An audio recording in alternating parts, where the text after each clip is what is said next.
A place where only the strong review. Let's talk about Demon Slayer Infinity Castle.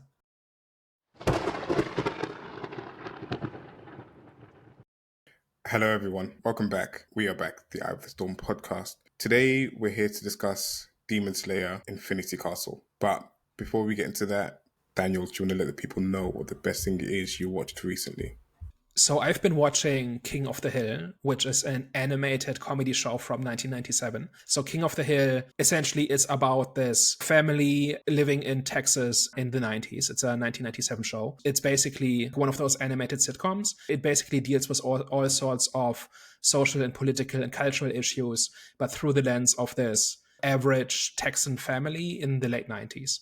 And it's a Mike Judge show. That guy for me is kind of hit or miss. Like I never really liked Beavis and Butthead, and I think Idiocracy is way overrated. But I think Silicon Valley is one of the greatest comedies ever made, and King of the Hill is kind of the proto Silicon Valley in terms of how it captures like the 90s in the way Silicon Valley captures the tech boom of the 2010s.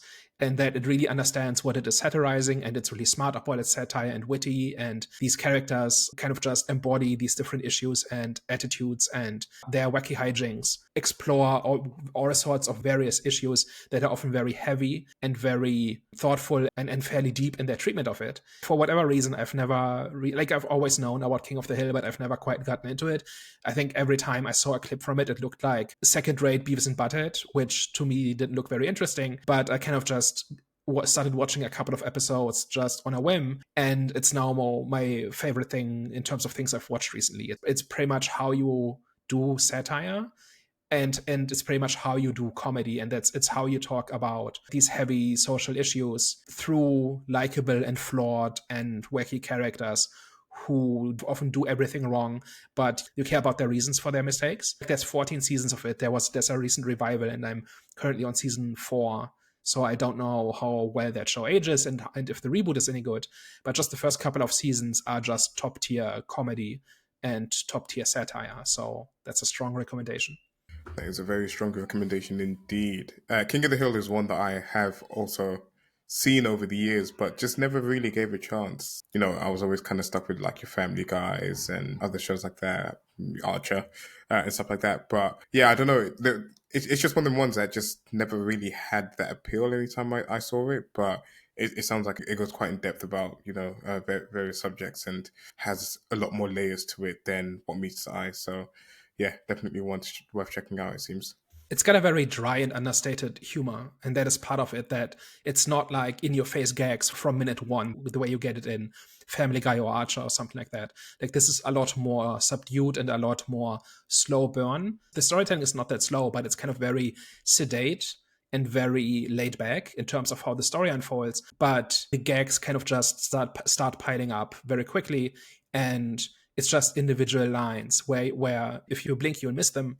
But it's just constant gags and one-liners and puns and all sorts of things that kind of sneak up on you, and you really have to pay attention to get all of them. Many episodes kind of unfold a bit like an 80s sitcom or something like that, where the plot itself is fairly grounded. It's a little bit like Bob's Burgers. Like a few weeks ago, I recommended Bob's Burgers, and that is kind of similar in that many of their plots are kind of standard sitcom plots, but it's the gags are kind of in between, and they try to sneak them past you. And once you kind of catch on to that and the mentality that goes into these gags, that you see them everywhere. So I think that is part of the hurdle as well. One of the running gags is that the wife is, or the mom is, a substitute Spanish teacher who is terrible at Spanish, and she just mispronounces everything. And she clearly learned Spanish from a book. And when she talks to actual Spanish speakers, it's a disaster. But she's totally confident in her abilities. And it just keeps piling on, and that is like something that unfolds over the course of seasons, where like it just keeps getting worse and worse, and she keeps creating problems for herself because her Spanish is that bad, but she's convinced she's God's gift to teaching and all of that, right? But she means really well, and she's really likable, and you root for her, but you like, even I don't even speak Spanish, and I cringe at her Spanish. Like it's one of those things, right? So it's got a very specific dry humor that you kind of need to be on board with, and once you are, it's wonderful. No, for sure. Sounds it.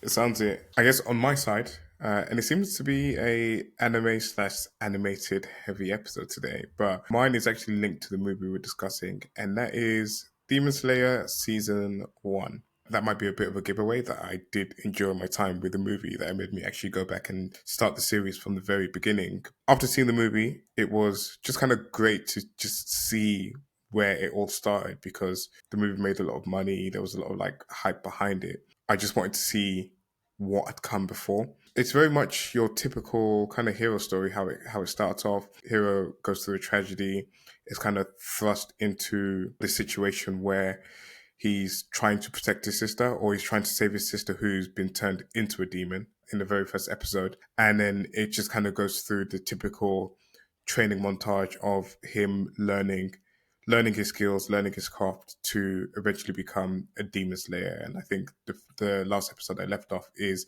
his very first assignment, actually going out and hunting a demon. I just think it's quite captivating. It's quite interesting. One thing that, from speaking to people that love anime, actually, and just kind of seeing the movies and seeing the early episodes, is just how much they kind of praise some of the life lessons that can be taken from this. It's quite in your face and it's quite literal, of course, and it is quite at the most basic level, but it just kind of, for a kids audience anyway, which a lot of these animes are for, and what this is for as well, is it just kind of teaches you the right things in terms of like never giving up, working on your craft, the importance of like training and repetition and all that kind of stuff. So definitely enjoying it. Definitely waiting to kind of get into, you know, some of the more juicier, more threatening demons that are going to come along the ride, that, you know, we see some of them in the movie as well. But yeah, good start. What I expected, to be honest, but good, entertaining and engaging as always.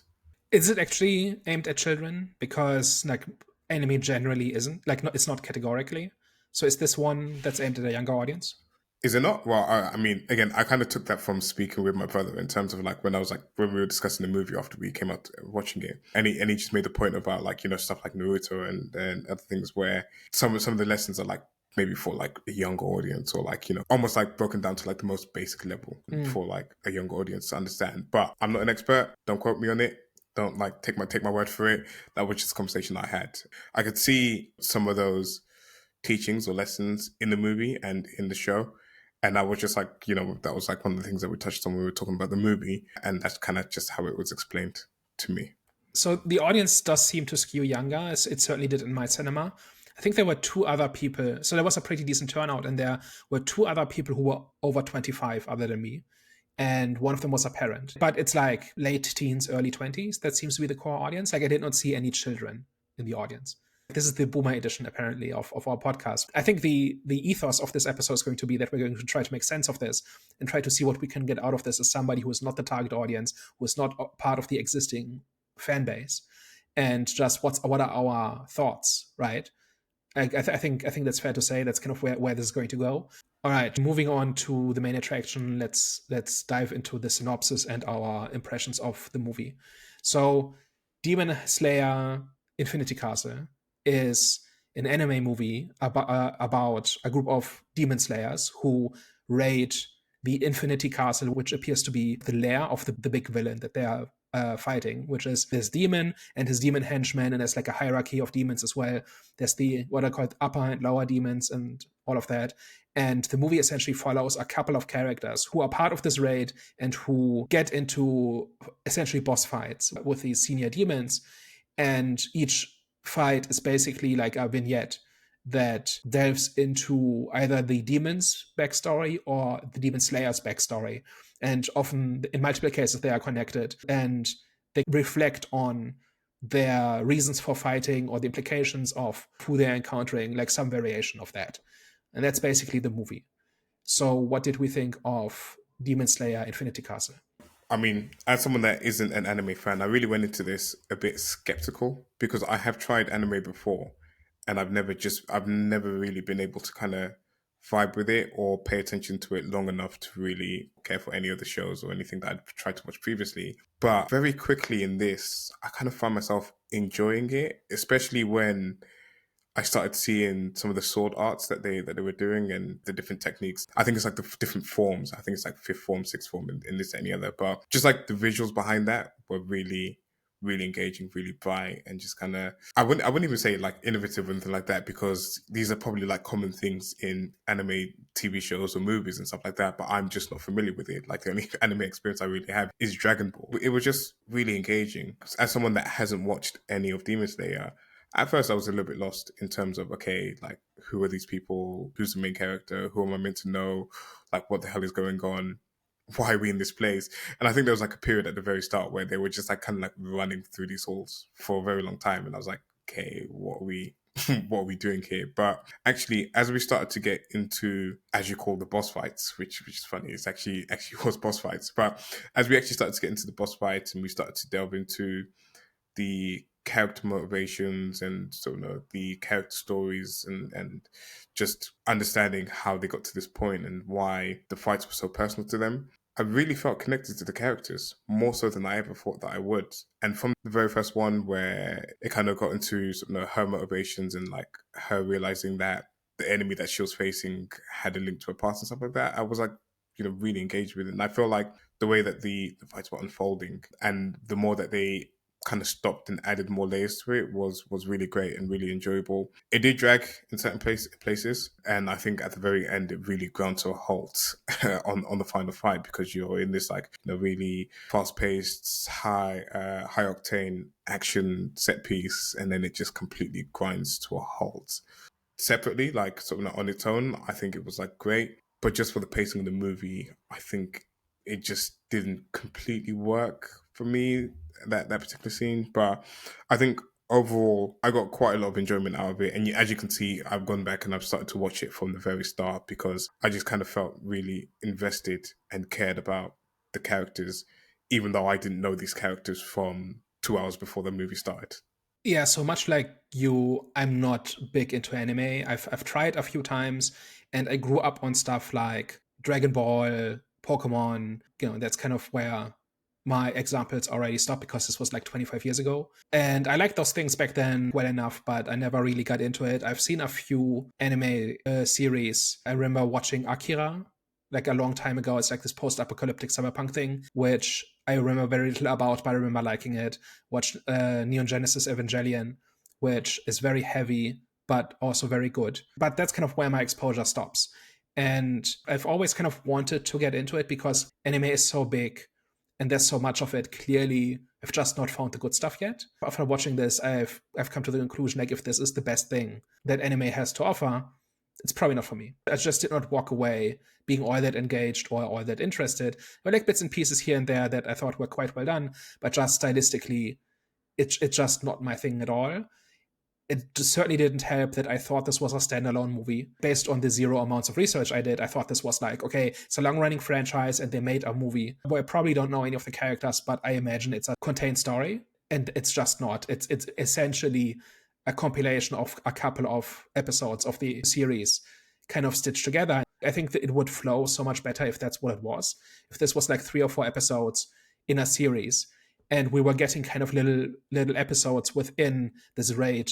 Like if the raid on the Infinity Castle was lasting half a season or a season, and each episode was kind of like a chapter in that effort, and we were getting glimpses like from the points of view of different characters and all of that, I think it would have flowed so much better. The people who are saying this is masterful storytelling, I just don't see what they're on about.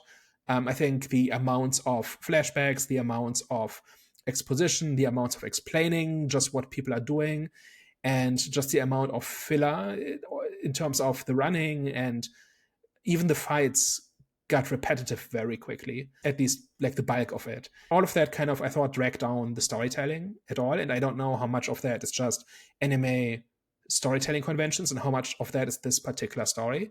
But just as a story by itself, I think it's not that great for those reasons, and also because it doesn't really have a beginning or an end, right? We kind of just drop into the action, and then there is an end in the end when one of the bosses gets defeated, and there's like ripple effects to that, but the raid continues, and like it's not a narrative that unfolds over those 2.5 hours. It's kind of several smaller ones That doesn't mean it's all bad, especially towards the end, Akaza's background story. I think the flashbacks are way too many, and I think they should have been, like, each should have been like an episode of a series. But given what we got, I did not care about most of the earlier flashbacks, but specifically Akaza's background story about how he turned into a demon, that I think was quite well done. And that could have been just a movie on its own. I would have watched that. If you just gave me the story of this guy who kind of is ground down and who kind of starts out kind of at the bottom, and kind of he gets this one lucky break. And so, like, this entire story I think it's a really good one, but it just should have been the movie. And then I think that would have been much more enjoyable. And the format, I think, largely breaks it for me, where it did not feel like a cohesive story with a beginning, middle, and end, but rather just an assortment of stuff, which I assume you care about if you've seen the rest of it. Right, apparently the raid on the Infinity Castle is something that's set up in the previous season of the show, and if you've not seen that, you get very little background. Having said that, a bunch of the visuals are pretty cool. I like a bunch of the demon designs. I like the idea of the Infinity Castle. Whenever we see the Demon Slayer Corps operate, like this whole thing about the Ravens, I thought was really cool. So there's lots of little pieces here that I quite like, but just as a story, it did not do very much for me. Let's talk about it. Yeah, I think probably the first point is, both of us having done zero research going into the movie. And that was on purpose, right? We did not think we could just walk into it and we've got this covered. Like, I think this was kind of a deliberate exercise in let's go in as uninformed and unbiased as we can and see what we get out of it. And the answer is not very much. I mean, I had a few comments just about where the story was before going in. And how I understood it was that the season had been going on for however many seasons there are out there.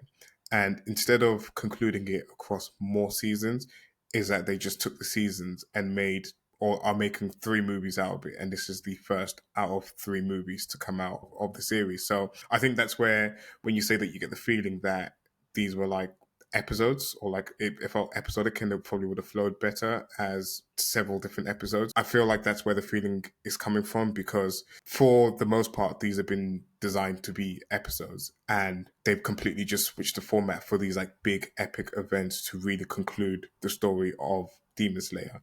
It would be interesting to actually know, because I don't have the answer to this, whether they brought in different team or whether they kind of maybe had some consultants that came in and tried to help them convert a series to a movie, because I don't think it's easy to go, storytelling wise anyways, I don't think it's easy to go from, telling a story over however many episodes, 10 to 14 or however many episodes there are per season, to actually telling a cohesive and well thought out story across a feature film length. But I feel like that's where you're probably just in feeling like it just kind of didn't flow, or it wasn't paced as well as it should have been for a movie. If you're upset with something like Wicked for being like a stealth 2-parter, like there's a few others, right, in the past year where the movie was not upfront. Like Wicked is kind of like, lots of people know the Wicked story, and so lots of people knew it couldn't be the whole story, but it didn't advertise itself as part 1.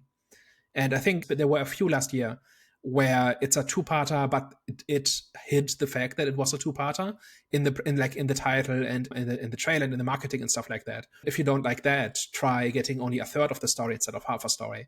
It's even worse. I'm still kind of of the mind that this is just not a movie. This is just a couple of episodes that happen to be shown on a big screen, which, if you are coming straight from the show, I imagine that works just fine. It's like binge watching a couple of episodes at a time, just in the cinema instead of at home. That seems to be the only difference. It is presented as the movie, right? Like, to me, there actually are movies for ongoing shows where you do get a complete story, right? So one of the things I wanted to compare this to was Downton Abbey, because Downton Abbey had 5 seasons on TV, 5 or 6, and 3 movies, right? The third one is currently in theaters. And years ago, I watched the first movie with my parents because they're big into the show. And I had not seen the show at the time. And so I watched a movie that was a continuation of a series where I didn't know the characters, I didn't know the plot lines, but I got a complete story. It's like a big episode, right, of the show. So there's like one storyline that begins and finishes. And you could broadly follow it, even if you didn't know any of the characters, because you did get a little bit of an introduction, and the story itself is pretty comprehensible if you have not seen the previous 5 seasons. And I feel like this is the complete opposite. Yeah, no, I don't disagree with that. Part of why I think I was okay with it is that I'm kind of trying to accept unconventional storytelling methods. I know we've had some interesting ones this year, namely The Surfer, which just didn't gel with me at all. It didn't jive with me at all. But I know in things like anime and some movies that you get from different parts of the world is that they just have like storytelling methods that are not what I'm used to or not what I'm familiar with. So every time I come across it, I try to kind of like open myself up to it. I try to just accept the movie for what it is. But you are kind of left. I wouldn't say. Do you know what? I actually feel like we had two different experiences with this because I feel like I enjoyed it a lot more than you did. I kind of left off wanting to see how they reach the final boss Muzan and how that showdown goes down. I've seen a few TikTok clips of the moment before they end up in the Infinity Castle where they're like confronting him and there's just like this like switch and then they end up falling into the Infinity Castle, which is where this movie starts off from. Where you kind of felt like you didn't get a complete story. I kind of like left up thinking, I really like these characters. I really like the demons, and I think you mentioned importantly as well the demon designs and a lot of the action that was going into it. I can't wait to see more, and I can't wait to see how it concludes. But before we get there, let me go back to the beginning and just sort of see how it all began, and just learn a little bit more about like the different crafts and the different forms and techniques and whatever the words are. Because I don't think I've got all the vocab for Demon Slayer, but yeah, it's quite interesting. I feel like we agree that storytelling methods wasn't all the way there. There wasn't really a real story to this. But I don't know. We kind of came away from it with just like two different takeaways on how we felt about the movie. Like I said, I didn't hate all of it, right? Like most of the flashbacks, for instance, left me cold, but the last two I quite enjoyed. Just once I accepted, okay, this is going to be heavy on the flashbacks and the fights are not really the point. Like in a lot of, like I've been reading a couple of reviews on this, and everybody who doesn't give it 10 stars says this is crap because of the heavy flashbacks and it just grinds the story to a halt. Well, the fight, like I think you just have to accept that the fight is not the story. The fight is, I'm not even sure what to call it because it's not really a character journey, but just the story that is tied to the fight that links into why the character fights or why they fight the way they do, or in the case of Akaza, why he became a demon. Like that's the story. And I think you kind of have to kind of just accept that. And it worked for me, I think, on two occasions. The first one was this whole thing about where the guy's grandfather was like taught him this technique, and then the other student was the more successful one, but then was corrupted by the power and stuff like that. Like that one I thought quite worked, and then the last one quite worked, and the others not so much. It's quite interesting that because I kind of really feel you on that. And the first one where the first kind of big fight that we have where the female demon slayer is trying to kill the demon that killed her sister. I'm with you. I didn't quite feel the depth in her flashback, but I felt her trying to kill the demon and the kind of like back and forth that they had where she's like trying everything and despite kind of like being hurt, being injured in the fight, she's still trying to like muster all the strength that she had to take out the demon. I was invested more in that fight as opposed to a backstory, but I agree with you that for the rest of the fights, the backstory had a lot more interesting things and a lot more depth, and like that's kind of where the story was for all the other ones. So yeah, it was just interesting for me to kind of think back at it and be like, okay, I agree with you, but just not on that one for whatever reason. And I don't know whether it's just that it came too early in the movie where I was still kind of getting accustomed to the characters and I still didn't know who was who. And, you're showing me a character that had died that I didn't really know and didn't really care about. And maybe it's just a story that I couldn't quite relate to compared to some of the other ones. I wouldn't even say relate to, but couldn't empathize with as much as, the other ones. But I don't know. I strongly empathized with her in the struggle in the fight that she had with that particular demon and just wanting and willing for her to win that fight. And maybe it's because it was a female fighting a male. I don't know. Maybe I had some sympathy on that end. But yeah, that was just kind of like one of the ones where it was reversed for me, where I cared more about the fight than the backstory. I think I have fairly specific reasons for why I didn't like the fights or the the stories I didn't like. So it's, what is it, Kocho? Is that the character whose sister was killed? She tries to avenge her, but ultimately fails. That's Kocho, right? Possibly. I couldn't tell you.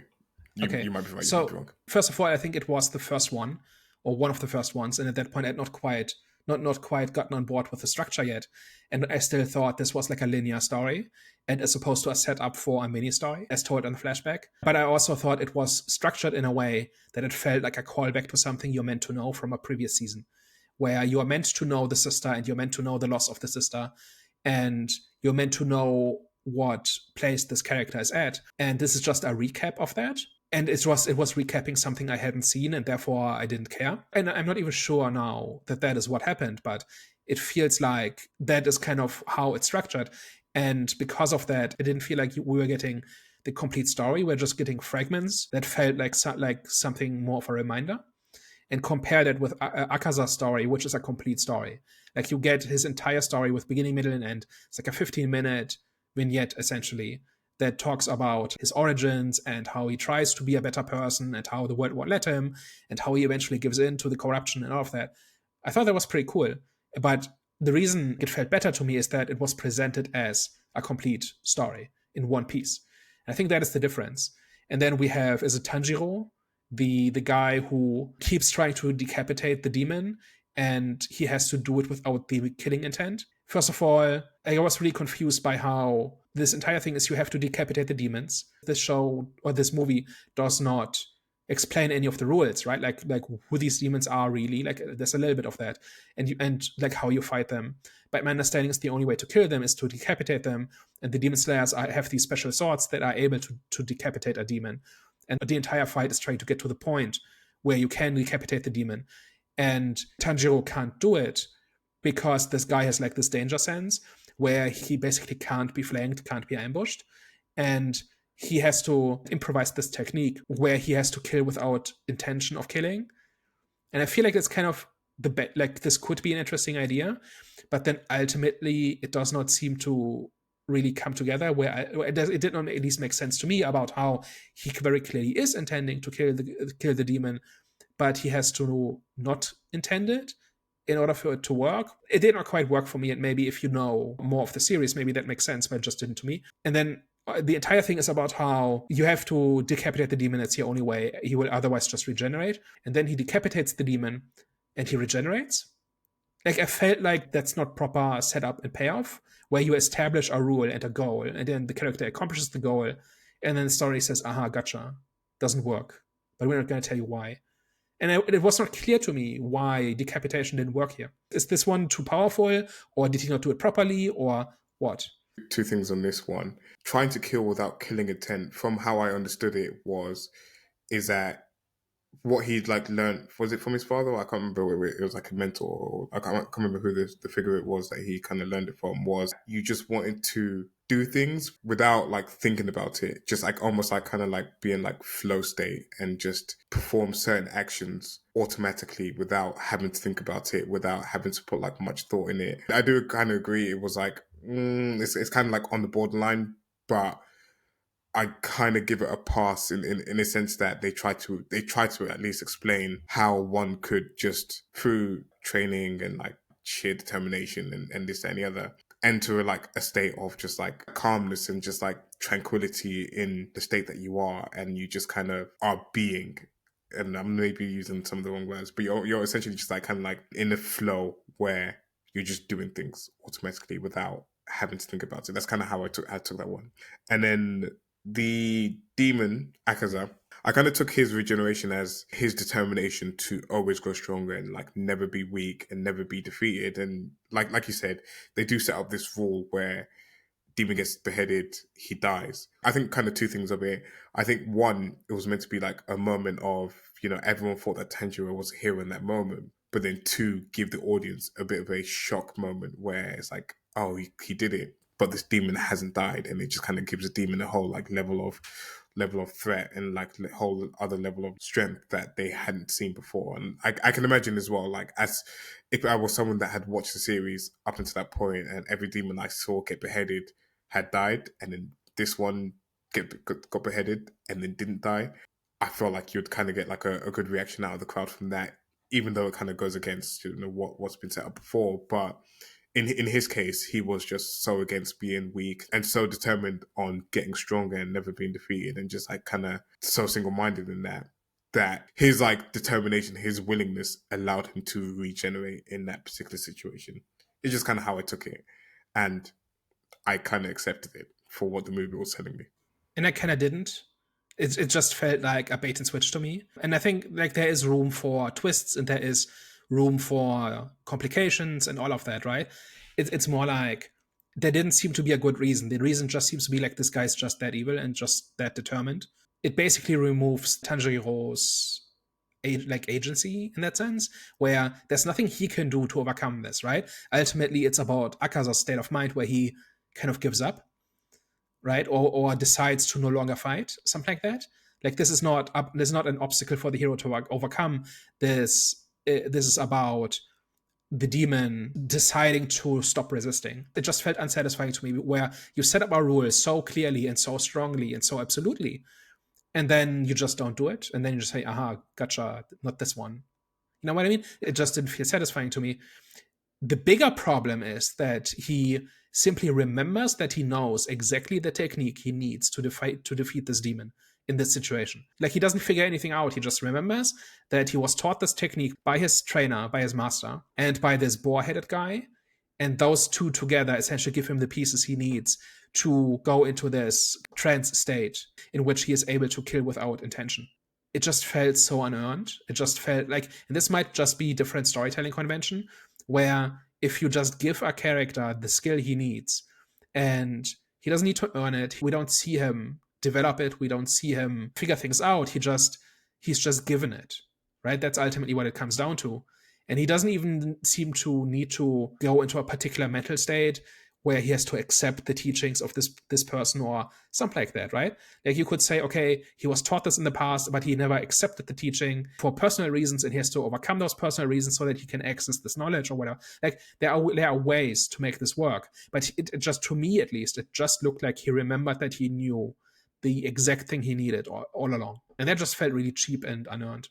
I feel like that's where we just get different reactions from the same things, because I don't agree with how that played out. But to me, it wasn't an issue, because he was like locked in this fight, and he's trying everything that he can. He's like trying all the different techniques that, he's been taught. It's not, super deep, and it's not like some like deep character moment where he like really figures it out and like that. But it's just through. And maybe this is tied to his character overall and sort of what he's like throughout the series. And maybe there's something we're missing about his character as to why he's able to remember those things and sort of act on it. Because in these series, there's always like that chosen one that has just like this natural ability and like this special ability to kind of transcend and become more than what others are able to for whatever reason. So maybe there's something in the series where we're missing something about the character. But for me, it wasn't so much of an issue. It was just, I feel like I was like way too invested in the fight and way too invested in everything that was going on to really kind of be bothered by there not being the character moment behind it. And again, I feel like if this was an actual like maybe like Hollywood movie that had come out and something like this had happened, I'd probably be a lot more critical about it happening in that particular sense. And I probably have been more critical about things like that in other movies. But I feel like here I was a little bit more forgiving in this particular sense, and I kind of feel like because it's anime, and I feel like I kind of tie some of it to the one and only like anime that I probably have watched is Dragon Ball, where in those like intense battles, in some of those like some moments where they've tried everything, they've like thrown everything that they've got at the villain, and then they, not all of a sudden, but they then like elevate their power and they go, to Super Saiyan, or they go to Super Saiyan 2 or Super Saiyan 3 or whatever the case might be in that particular fight, so that they level up and get stronger to then ultimately defeat the villain. I feel like because I've like seen stuff like that and it's like hype moments and I can kind of get behind moments like that, I'm a little bit more forgiving of it. And that's probably just because of like, again, experience with Dragon Ball. Yeah, but it seems like stuff like that is always character focused, in the sense of It's like the character has to go into a particular place. They have to overcome some flaw, or they have to overcome some doubt or something, or they have to realize something. And it didn't feel like that was happening here. It felt like it was just entirely given to him. It may be that is just like difference in convention, that there is a point, like this is done on purpose and there's a point to it. I just didn't see it, and it felt like unearned. Like it felt like I'm not following a hero become a hero or overcome some big obstacle. And I don't think that's just Western storytelling. I think that part is pretty universal, that you want to see a hero overcome challenges and then be better in the end and then prevail in the end. And the other stories do this, right? Like for the most part. It's just that one story where it just comes out of nowhere. And there's like other stuff in here too, like where characters just outright explain what they're thinking or what another character is thinking. And this might be an animation thing where it must be much cheaper to just have a voice actor say a line as opposed to animate a sequence. It feels like that is kind of where that comes from, maybe. I don't know. But I just felt like why are you just outright telling us what a character is thinking or why they're doing a certain thing?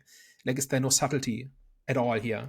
I think that's just an anime thing where they monologue their thoughts and they monologue sort of the situation that they're in. Stuff like that's in Dragon Ball as well, and like loads of other animes. And again, sometimes in certain movies you'd get like only one perspective or like one point of view that narrates, whereas in animes like this, you get everyone kind of monologuing and everyone narrating their thoughts and what they're going through and just kind of explaining their state or what they're trying to achieve and stuff like that. So again, that's just like something that I was half expecting and sort of somewhat used to going into this. But I can understand where someone that like myself that isn't as big into anime, it can feel a bit like, is there a better way to do this type of thing? Because there is a better way to do it, but it's just in this particular series, it seems you just get the narration from anyone and everyone, pretty much. And I think it's probably a mix of both, where on the one hand, this is just how anime is and how they tell their stories, but also it feels especially clumsy here. And again, I've not seen enough anime to really get a benchmark for what's normal, but it just felt really strange, especially considering this movie is being heralded as being this masterpiece of subtle character work, and it's not. I generally like kind of the basic stories that each character is going through, right? Although a lot of them are pretty basic, right? Like, you killed my sister, now I want revenge, and things like that. But then there's other stuff that's a lot more nuanced, like the story about Akaza's background and how he turned into a demon. That one is fairly layered, I thought. When you read reviews of this, people are basically saying, if you don't appreciate this, then, go back to your Marvel movies. This is real character drama. And it's like, real character drama has a little bit of subtlety to it and doesn't just outright tell you what characters are thinking. It's fine if somebody says, okay, this is just how I like my stories, right? Like, if the story just presents me a character's thoughts and I can follow them along, that's fine. But to at the same time claim that this is like a masterpiece of storytelling and one of the best movies of the year and stuff like that, obviously these are fans of the series saying this, but it felt a little bit mismatched. If this wasn't the main reason people present for why this is such an amazing story, then I think I would notice it a lot less. But considering that is like the big selling point, why is that okay? Yeah, I think I agree with you. I don't think this is some master storytelling or any complex or like deep character work. And anyone that thinks it is should probably watch a little bit more movies than just anime movies and, anime TV series. And we say that as people who really like the MCU or used to. We like kind of like the first decade of the MCU, really, right? And most of those characters are not terribly deep either, or are not terribly consistent in the characterization or whatever. We're kind of not throwing stones in glass houses here, right?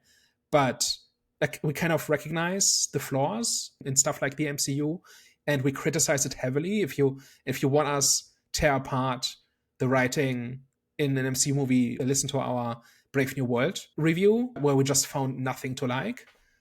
But then there's others where there's a lot more. So I'm not trying to pick a fight here. I'm not like an MCU fanboy upset that anime is the new big thing or whatever, right? Like, that's not really what this is. But first of all, I saw that comment a lot, where if you don't like this, go back to the MCU. And it's like, first of all, that's pretty aggressive. And it's also, MCU fans are the first ones to point out the flaws in the MCU. And like, here it seems very close ranks to me, where so many people are basically just saying, oh, this is the best thing ever, and if you don't like it, you can't appreciate it, and you're not cultured enough to appreciate Demon Slayer. You don't really get many big anime movies, and this did really well actually. I think it did like 70 million opening weekend, so it's almost that protection, because this is like probably the first time, this is like, you know, the first time it's being exposed to a bigger audience than what it's used to. And again, you know, most of the audience is probably people that are actually fans of Demon Slayer, minus like a few people that have like gone to check it out for the first time. So of course, you know, once the spotlight's on it a little bit more, you kind of a little bit more protective of something that you've loved for so long, especially when it doesn't get like the same attention, the same climate as like, you know, something like the MCU.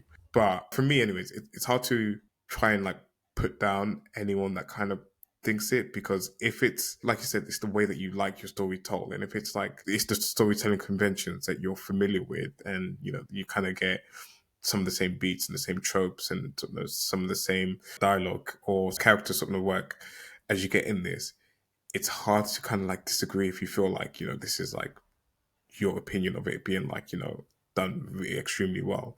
And about a year ago, we talked about Kalki 2898, which was one of the biggest Indian movies of that year. And people go nuts for it in southern India. And we watched it, and first of all, we didn't understand very much of it because it's basically Hindu mythology, just done literally with very little explanation. But also, there's a whole bunch of just storytelling conventions where, you know, there's like a 15-minute sequence where an actor just does cool stuff. And if you're a fan of that actor, you will enjoy every minute of it. And if you're watching this completely unfamiliar with that industry, it's just nonsense and it's just wasting time. But I can understand why this is there. And I can understand why people go nuts for it. I watched Deadpool 3 last year with my parents who had never seen a superhero movie before.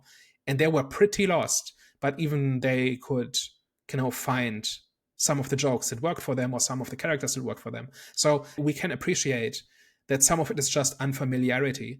But then there's other things that are just weird story choices or just not great storytelling. And I think you hit on one thing, which is that this is massively successful. So at the time we're talking about this, the box office is 555 million against a $20 million budget. So this is printing money. That pretty much has to mean that a whole bunch of people who don't normally watch Demon Slayer have shown up for this.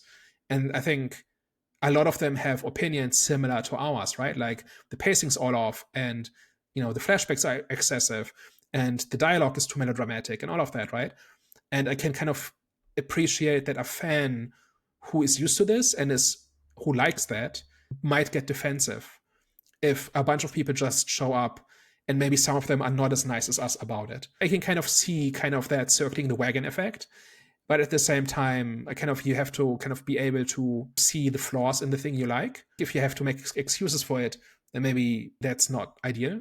But that's the thing, is that you when you step into a world or a complete new space, it's like maybe it's just not flaws to them. I don't know. Maybe. I'm trying to think of like an example of something that could be deemed as a flaw, but I wouldn't see as a flaw. But nothing's come to mind immediately. But it's like, yeah, you kind of step into foreign territory, and if it's not a flaw, it's not a flaw. But I think, you know, on the other side of things is that you just kind of have to appreciate that there's new people in the space, and not everyone's going to get it. And just because people don't like it doesn't mean that it's bad. If you enjoyed it, you enjoyed it. Like it's not that deep. You don't have to tell people that to go back to the MCU or whatever the case might be if they don't quite get or aren't quite sort of as positive on the movie as you are. Always goes back to just, you know, people just have different opinions sometimes, and it's okay. Like it's not going to change your relationship with Demon Slayer, is what I'd say. Yeah, I did get a few confused looks when I walked into the theater from the rest of the audience, because I was like at least 10 years over the average and just apparently did not look like one of them. I don't know. I was actually surprised with how many female members were in the audience, actually, in the cinema that I went to. But again, like actually, like when you kind of think of it, anime is quite popular amongst female audience. Like a lot of my like female family members seem to like, or the young ones anyways, like my nieces and stuff, seems to like anime for whatever reason. I don't know what the appeal is there. Maybe they can teach, I don't know, the MCU or whatever, how to actually attract female audiences to the cinema. because they've been trying and Yeah. been unsuccessful for a while. The MCU always feels very desperate when they do this. Like that's difficult or extraordinary to have good female characters. And here, half the characters were just female characters, half of them were just women. It's just what it was. And it didn't feel like they were making a statement with it. Whereas when I watch a Disney movie, MCU, Star Wars, whatever it might be, it feels like they're always trying to turn it into a statement. And that is like one of the differences. I don't know. Here it just seems to be par for the course. I don't have like strong opinions about like the demographics of the fandom of Demon Slayer or whatever, or what they're doing right or not right, but it just seems like to appeal to a whole bunch of people. And I knew that anime was big, especially among younger audiences. I did not expect it to be this big. Going over 500 million, that's like superhero money. That's like more than the Fantastic Four and less than Superman. It's like right in between those two. Do you have the breakdown of like the countries? Because I know in like places like Japan, etc., it would, it'd be extremely big, but it'd be interesting to kind of see what it was like internationally. I don't have a clean breakdown, but I think most of it is America. Like it made a bunch of money in Japan, but not as much, and that's because the market is smaller. That I'm shocked by then. If most of it's come from America, that I'm shocked. Yeah, I don't know. I think it's just a matter of just the movie-going audience in America is just that much bigger. Like as a country, it's much bigger, and just there's just the movie-going audience in the US is much bigger than in Japan. So I don't think there's any scenario in which this would have made less money in the US than in Japan. Any other thoughts on Demon Slayer? Like we've talked a bunch about stuff we didn't like. I really wanted to see more about the core. Like there's this whole thing about the ravens and the psychic links where they are painting kind of the floor plan that's constantly changing. There's like an entire army of clerks who are trying to make sense of the floor plan and direct the troops and whatever. Stuff like that really seemed kind of cool to me because this was like people trying to figure stuff out and trying to make something happen. I kind of enjoyed that, but it never really did very much. Like it did not seem to, like it seemed very separate to the rest of the story, where it wasn't like because of that people were in the right place at the right time or whatever. It did not seem to be like that. It was more about like this is how the core operates. And I always find that kind of interesting. But there's just something that stood out to me that was much more interesting than just people running down hallways without end. There's a whole bunch of stuff in this. Like I also like generally the design of the fortress. It just looks cool, and it just keeps going. And it's not just a fortress. It's not just a city. It's like an entire reality and just goes on forever. I always like it when a movie like this is just a little bit creative and does something interesting that you don't see in every movie. And like this really delivered on the idea that this is the infinite castle. And that's cool. The bottom line for me is these character stories are what holds the entire movie together, or that's the point of the movie. And that just was really mixed for me. And also things like them calling out the fighting moves got old very quickly. And it all seemed to kind of come out of nowhere. And I don't know if these characters, like if it's established, which character knows which move, and this all makes sense to somebody who knows the entire series. And if you watched every season, you know where each character learned each move or whatever. I don't know if that's the case, but it felt a little bit like I was watching like the transcript of a video game. And that kind of was not the most interesting. People have really praised these fights, and there's certainly good stuff about this. There's certainly high quality, like in terms of how they animated and all of that. But I felt like in terms of choreography and narrative to it, there was not much. Like people kind of throw these moves at each other. And I didn't feel like my benchmark for this would be something like an X-Men movie where people have specific powers and we establish what people can do. And then we put them into situations where they have to use the established powers in creative ways. And you put them into situations where you think they can't get out of it. And then they do something clever or something creative or something new with a twist. And that's kind of how like a good superhero movie does it, where you have this kind of like 3-step thing where you establish what powers a character has, and then you put them in a situation where the powers are inadequate, and then we see them be creative or smart or resourceful in how they overcome it anyway. And the good movies are the ones where that works, and that's just not something that was done here. Every time you kind of every time you like criticize something about this movie, it just makes me think about Dragon Ball, and it hurts a little bit because I love Dragon Ball. Like even when you're saying like about like calling out the moves, those are like some of the best things in Dragon Ball. Like when he's like Kamehameha or like Gallic Gun and stuff like that. I don't know. They just feel Yeah. like some of the best things from the series. But again, I can understand how, for someone that can get like quite old hearing the same thing over and over again. It's the repetition and the lack of creative use, where I don't feel like they're using an old move in a new way. They just always seem to have the perfect move to kind of to counter the threat, or to kill the bad guy or whatever. And there are bad superhero movies too. Like there's the Superman movies, like the old ones, are kind of bad about this, where the character just gets powers at random to serve the plot, and that's lame too. It's just not something that's terribly satisfying to me, and I'm open to the idea that I just didn't get it, that I didn't have the right background, that there is actually creative stuff going on here. But it just feels like spectacle for its own sake in many cases. But that's kind of the half with the fight. Like the fights are kind of one half, and the character stuff is the other half. And to the extent that I got something out of this, it was definitely the character stuff. And so maybe the fighting move, like the moves, are just kind of par for the course. That's part of the appeal. I don't know. I'll let you know as I get more and more into the series how that split is between the character stuff and actual fighting. But I don't know. I found myself really enjoying the spectacle. I really enjoyed the fights. I really enjoyed the action scenes in this. I really enjoyed how like bright and like vibrant and how colorful it was. I really liked the intensity of it and how physical it was. And I don't know, you could really like feel the weight, and you could really feel the struggle of the characters as they were coming up against some of these demons, especially first girl, Rocco, I can't remember her name is, when she came up against like that first demon, and she's trying to use all these different poisons, and thinks she finally has the perfect one, and it doesn't work, and she ends up sort of succumbing. And it kind of half subverted my expectation as well, because again, it came so early on, and I thought that she would make it through just by the skin of her teeth, but the movie had different plans, and there'll be a whole like other conclusion for that particular fight. But I don't know. I really enjoyed the spectacle of it. I really enjoyed the visuals. Like you said, the Infinity Castle aspect of it was great. Definitely agree that there could have been more of like the actual Demon Corps and more of sort of like everything that was going on with like the Ravens and stuff like that as well. Especially because like they're introduced quite early on as well. So they seem to be like a big part of this whole Demon Slayer program, because they're introduced in the first season, in the first couple of episodes anyways. Or you at least see the characters, the two sort of females that are joining the Infinity Castle.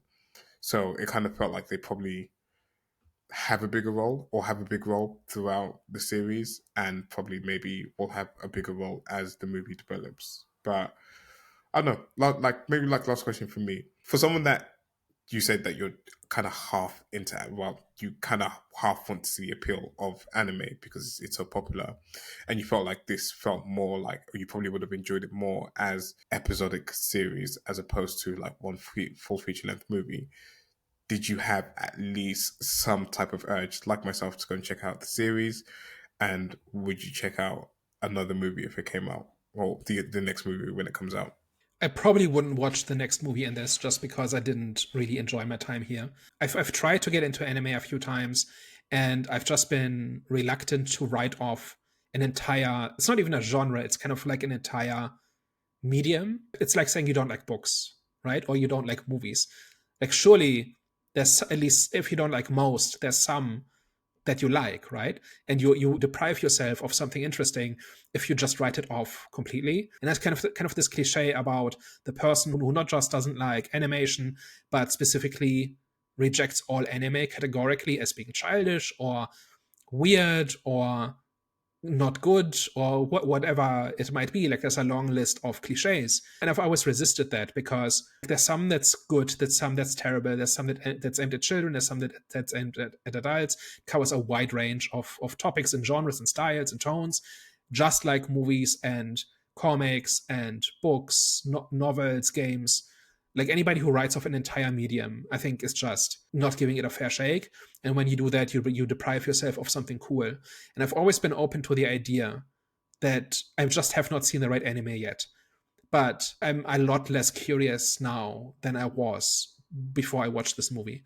Because if this is apparently the top tier, and I didn't quite enjoy it, then it's probably just not for me.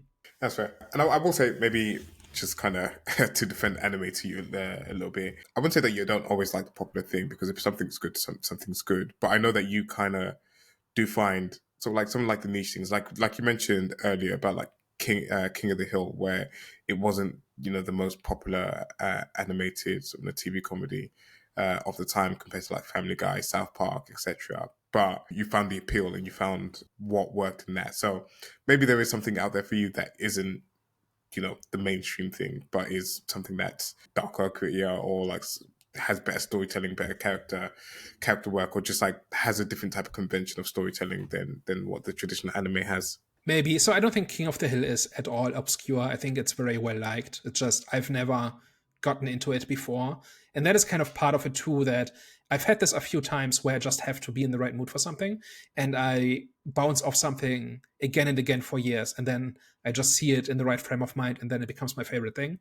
And I'm open to the idea that 5 years from now, I'll watch an episode of Demon Slayer and just be all in on it. And 2 weeks later, I will emerge having seen the entire thing and being a huge fan. I just don't expect that to happen. It's just I've tried several times over the course over the course of years, and it's never quite worked out. And so, if there's something where it's just a different style, or I don't know, like maybe I think part of it is that I like things kind of grounded and reserved, and realistic is the wrong way, but I like it when it's kind of focused on the human first, and then the fantastical element is in contrast to that. I feel like some of my favorite things are like this, right? Like Stargate is like that, where you have these incredible out there things, but ultimately it's just modern people trying to do good things, and they kind of exist in contrast to the alien stuff. I don't like that's one example, right? And anime seems to be complete opposite of that, where it's all very stylized, very heightened, larger than life. And I think that is part of why I've always kind of bounced off it. Fair. With that, last thoughts. I think I've pretty much set my piece. I walked into this with an open mind, not expecting much. And I don't think there's a contradiction between those two things. I think you can say, I will probably not like this, but I'm open to the idea that I'm wrong. And I was not wrong in this case. I don't think I will watch the show, go back to watch the previous shows. I don't think I will watch the next movies. I'm a lot less open to anime than before, just on the basis of I've tried and I've learned that it's not my thing. I think there's some real storytelling flaws in this, just a little bit more subtlety and a little bit more things being implied as opposed to openly stated would just make the narrative stronger. But that doesn't ruin the movie, but it's more like a thing I noticed. Even accounting for all the things like the fact that this is not a standalone movie and all of that, and that I'm missing most of the story, just accounting for that, I was just not curious to see the rest of it. So that's an overall rating of 3 question marks out of 5. I think I left feeling the opposite. I had a good time with it. I really enjoyed the characters. I really enjoyed set pieces, the visuals, all that good stuff. And I was very much invested in this overall like bad guy, Muzan, and how they ultimately end up defeating him. Because there were some formidable foes in this movie. And if he is the head of all of that, and I enjoyed the spectacles of, some of the fights in this movie alone, then I know that they've got something really good planned for that final showdown that's going to happen in the third movie. So yeah, I definitely left a lot more curious, a lot more kind of interested in anime as a whole. So we'll see how that journey continues with Demon Slayer. It's difficult to watch sometimes because you kind of try and watch these things whilst you're also maybe trying to like do one thing or the other. But with anime you can't, especially if you're not watching the dubbed version, which I don't like watching the dubbed version. I like to watch it in the native language. So it's kind of, you blink and you miss some context. But I'm trying. I'll get through it, and we'll see how we get on this journey with anime. And I guess with that, it's not amazing. And like with all that said, like with me being more curious, with me being like a lot more interested in it, I don't think this is amazing. I don't think this is fantastic storytelling. I think there's like, again, like great story moments in here, but it's not the greatest or like most in-depth story that you're going to come across. So I guess with that, I'll give it a 7.5 out of 10. And with that, we reached the end of the episode. As always, if you reached this far, thank you very much for working with us. We appreciate your support. We appreciate you giving us a play. And as always, if you liked what you heard today and you enjoyed our discussion, you should probably tell a friend. And if you hated everything and you thought we were chatting a bunch of nonsense, you should probably tell an enemy. We are the Out of the Storm podcast. See you later. Bye bye.